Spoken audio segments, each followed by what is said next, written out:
It turns out that the consulting firms Kamala Harris's campaign hired in order to help her win the election that she actually ended up losing have all sorts of interests that conflict with what the Democratic Party purports to support policy-wise.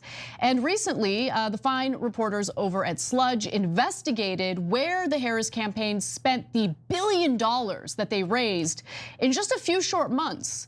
And the details here are amazing, so let's examine them. Welcome back to the Civic Agenda. In this video, Anna Kasparian takes on Kamala Harris and the epic failure of her recent presidential campaign.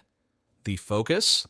How Harris's $1 billion campaign budget was squandered on consultants and firms whose corporate interests directly conflict with Democratic policies. Anna doesn't pull any punches as she dissects the tangled web of corruption, incompetence, and tone-deaf strategy that helped doom Harris's campaign. Let's dive in. So the Harris campaign's largest vendor, the vendor that they spent the absolute most money on, was the Media Buying and Analytics LLC, which is actually a front company for something called Canal Partners media firm. Right out of the gate, we're in deep scandal territory. Anna exposes the main vendor Harris entrusted with $280 million, only to reveal its link to Big Pharma and corporate lobbying groups. The absurdity here? Harris, a supposed champion for working families, hired the very firms fighting to keep drug prices sky high. Is it incompetence or just plain corruption? Okay, so Canal Partners does work that directly contradicts or counters Democratic policy objectives, which might explain the fact that it, in my opinion, like if you're promoting a Democrat, or a Democrat has hired you in order to help with the campaign, but you support all sorts of pro-corporate policies that the Democrat is against, I mean, isn't that a conflict of interest? Like, isn't there a possibility that maybe they'll put out some dog crap ads and give you bad advice? Yeah, well, actually, that's exactly one of the things I wanted to get into, Anna, because that's part of why the Democratic ads suck. Because the people making the ads also work for the corporations that those ads should be attacking in order to do effective populist campaigning. So Trump, I think, is a fake populist, but did a lot of, I'm going to get the sons of bitches, etc. But the Democrats never say anything like that in their ads, because the people making their ads are the corporate goons, and they have a conflict of interest because they would get fired by their other clients if they made ads that would be effective for the Democrats. Guys, Trump, I don't know if you guys ever saw the YouTube ads that would play with Donald Trump's campaign messaging. It was literally just Trump standing in front of a window, by the way. So he looks dark because he's backlit. And he's just like, yeah, we're trying to raise money for my campaign. If you got a few bucks, like super low production. It was incredible, okay? But anyway, getting back to Kamala Harris's very expensive campaign. So in 2022, let's get back to Canal Partners. Canal Partners worked for a pharmaceutical research and manufacturers of America, or pharma, front group Rare Access Action Project to help it run ads opposing the Biden administration's policy allowing Medicare to negotiate lower drug prices. So that's who they are. And that is the vendor that Kamala Harris's campaign spent the most money on. Media Buying and Analytics LLC, which falls under Canal Partners media firm, has overseen more than $280 million in ad production and placement spending for the Harris campaign, and that total is expected to increase once the FEC disclosures covering the final phase of the campaign are filed. So it's likely the number is much higher than the $280 million.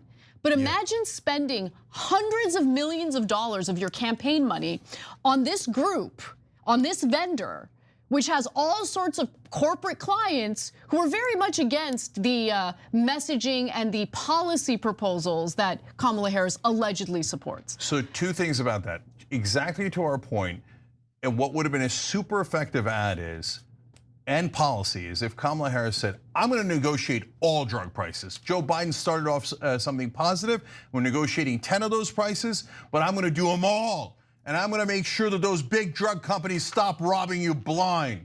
Would have been through the roof. That's a super popular policy. Polls at over 80%. but they work for Big Pharma. So they were never going to do an ad that was going to get them fired from their other clients. 100%.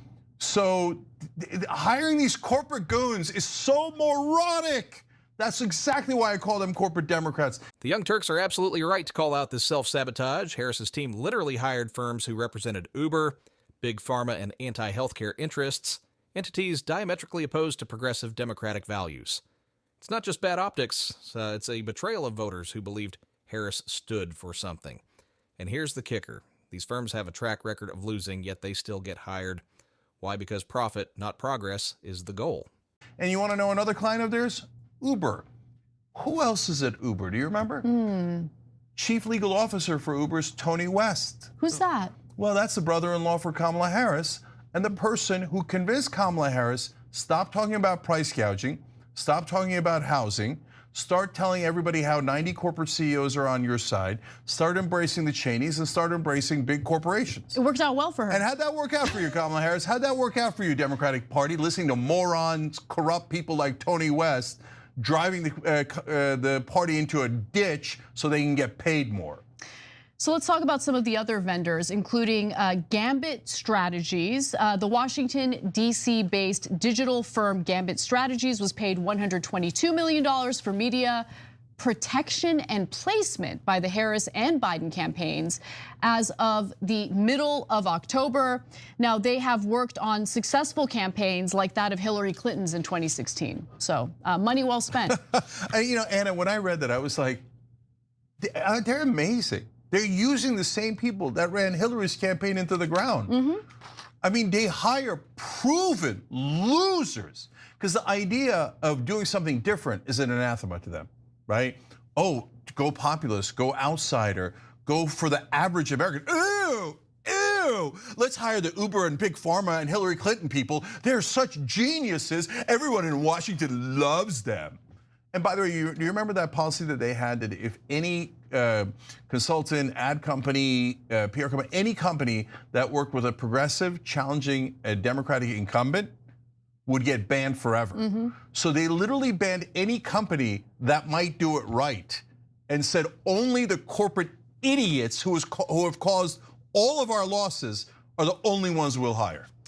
So there's more. I want to talk about one more vendor, and this one is called Bully Pulpit Media.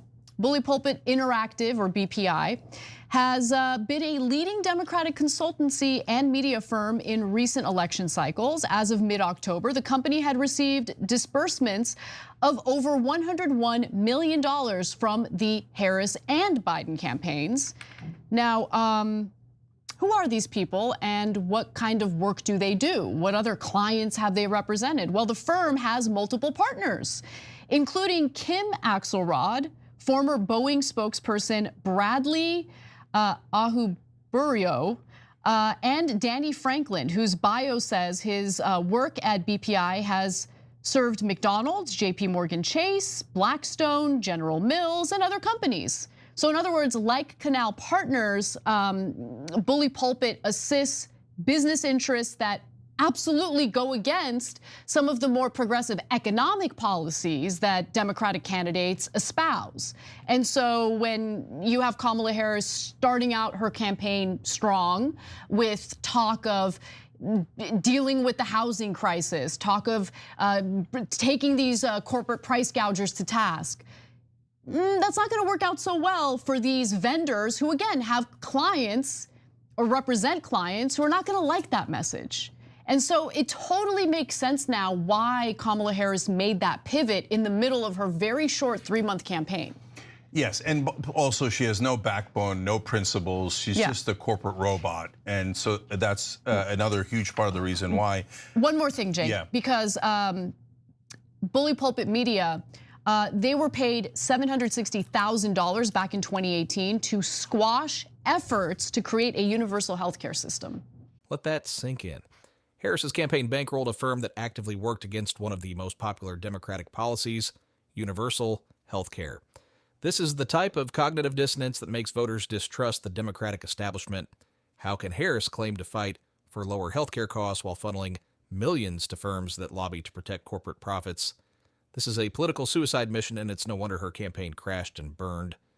See, guys, that's another thing that we kept saying, and then everybody in the Democratic Party kept yelling at us, shut up, shut up. Okay, because they were bothered by the fact that we were telling you things that are true and deeply problematic within the Democratic Party. So remember that famous line with Nancy Pelosi saying, oh, I have a universal health care poster in my basement from the 1960s, where she buried it, right? And then we told you guys all of her staffers used to work for either drug companies or health insurance companies. Some of them left in the middle of that to go work for drug companies and health insurance companies. The guys who make their ads are from the same companies, so they're fighting against universal health care. So when Kamala Harris and Joe Biden and Nancy Pelosi tell you, oh, we're for universal health care, and then they go behind the scenes and hire the guys who are against universal health care, that's how you know they're full of crap.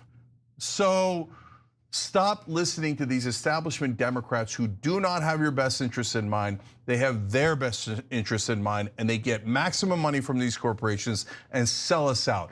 Choose a true populace. We had our chance with Bernie in 2016 and 2020. We need to find the new Bernie and support that person, and do not listen to these crooks ever again. And last thing on this, I think that it was not in the Sludge article, but it's a fact that I often point out that's very relevant to this. Remember, all these companies get 15% of what they spend.